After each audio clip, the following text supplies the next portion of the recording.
The case of a young Chinese woman losing her personal freedom can be analyzed as an extreme probability problem. In both law and finance, rare but serious scenarios are always a top concern for systems designers. In the stock market, professional investors don't just look at average returns. They focus on worst-case scenarios, because a single adverse event can wipe out years of accumulated gains. This principle is called tail risk, the risk at the tail end of a probability distribution. The legal system operates on similar logic. A society is not judged by how it handles ordinary cases, but by how it reacts to the most extreme situations.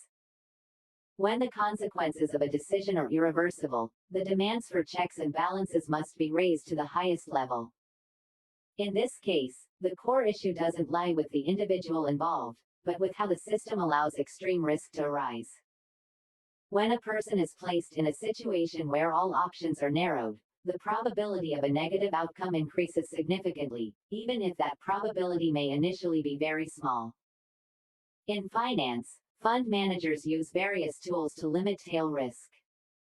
They diversify portfolios, set loss limits, and maintain liquidity to be able to react quickly to market fluctuations. The goal is not to maximize short-term profits, but to survive worst-case scenarios. This comparison highlights a crucial commonality. Any system that ignores extreme situations is creating a fatal weakness for itself. When safeguards are insufficient, the risk doesn't disappear but silently accumulates, waiting to erupt. Another characteristic of extreme risk is its non-linearity. Losses don't increase gradually in small increments, but often appear suddenly and far exceed initial predictions. In financial markets, this manifests as unexpected crashes. In social life, it's reflected in decisions that have far-reaching impacts on individuals' lives. The law is expected to act as a tail risk prevention mechanism.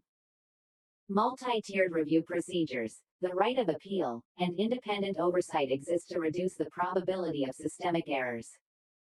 When these mechanisms are not strong enough, extreme risks will no longer be controlled. From a management perspective, the lesson is clear.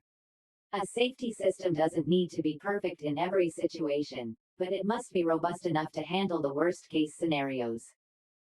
In investment, this means protecting capital before seeking profits. In society, it means protecting people before pursuing efficiency. This case analysis